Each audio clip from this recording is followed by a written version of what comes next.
दोस्तों, ये खबर आपको बताते हुए मुझे गुस्सा भी आ रहा है और साथ ही में रोना भी आ रहा है, क्योंकि हैदराबाद का वाले महान 400 एकड़ में फैला जंगल, जिस जंगल के अंदर तकरीबन 2 लाख से ज्यादा पेड़ थे और साथ ही में 5000 से ज्यादा पशु पक्षी थे, लेकिन तेलंगाना की सरकार ने रातों रात इस महान 400 एकड़ में फैला इस विशाल जंगल को 500 सरकारी बुलडोजर ले जाकर पूरी तरह से रौंद दिया गया। लेकिन यहाँ हैरान कर देने वाली बात यह है, जब इस महान विशाल जंगल को बुलडोजर रौंद रहे थे, तभी वहां अचानक पशु पक्षियों का शोर शराबा बरपा हो जाता है। ऐसा लग रहा था कि जैसे कि इन पशु पक्षियों पर अचानक कयामत से आ चुकी और ये पूरा खेल रात के समय रचा जा रहा था। जब पूरा हैदराबाद नींद के आगोश में सो रहा था, तभी सरकारी बुलडोजर आते हैं और अचानक इन मासूम पशु पक्षियों के जंगल को रौंदना शुरू कर देते हैं। और गांव वालों का तो यहां तक कहना है कि जब ये सरकारी बुलडोजर रात के समय जंगल के अंदर घुसे थे जंगल को नष्ट करने के लिए, तभी मोर हिरण जोर जोर से चीखने चिल्लाने लग जाते हैं और साथ ही में तेंदुआ और साथ में कई सारे चीते शहर के अलग अलग जगह पर देखे गए। और उसके बाद जैसे ही सुबह उठकर हमने जंगल में जाने की कोशिश करी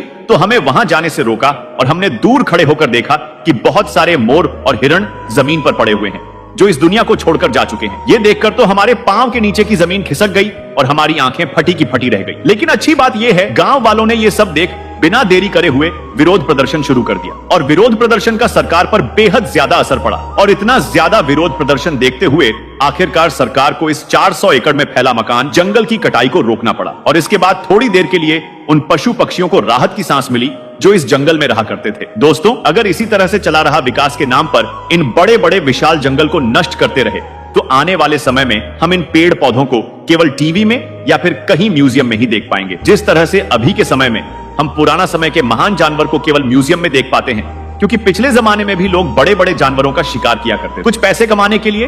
और इसका नतीजा आज ये निकला कि आज इस धरती से बड़े सभी जानवर पूरी तरह से विलुप्त होने की कगार पर है।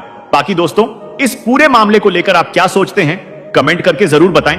क्या विकास के नाम पर सरकार को इस तरह का कदम उठाना चाहिए या फिर नहीं? लेकिन वो वीडियो तो आप सभी लोगों ने देखी होगी इंस्टाग्राम पर, जिसके अंदर मोर हिरण जोर जोर से सीख रहे थे और हिरण तो शहर की ओर भाग कर आ गए थे अपनी जान बचाने के लिए। जैसे हिरण शहर की ओर भागे, तभी लोग समझ चुके थे कि कुछ बड़ी घटना घट चुकी है हैदराबाद शहर में। और वो घटना कोई नॉर्मल घटना नहीं थी, बल्कि 4 एकड़ में फैले इस महान जंगल को नष्ट करने की पूरी प्लानिंग थी। वह तो शुक्र है टाइम होते हुए इस जंगल को नष्ट होने से बचा लिया गया। और कुछ लोगों का तो यहां तक कहना है, ऐसा लग रहा था जानवरों पर जैसे कि कयामत आ चुकी है, क्योंकि वह इधर उधर भाग रहे थे अपनी जान बचाने के लिए।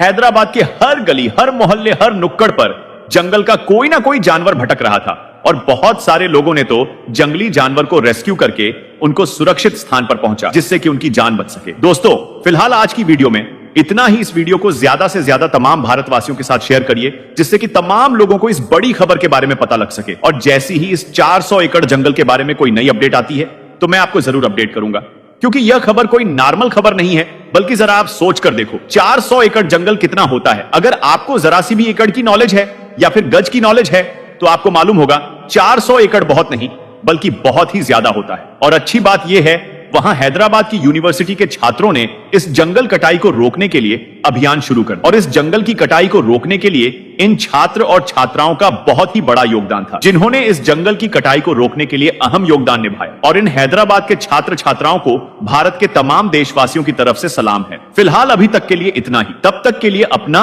और अपने परिवार का पूरा ख्याल रखें। जय हिंद।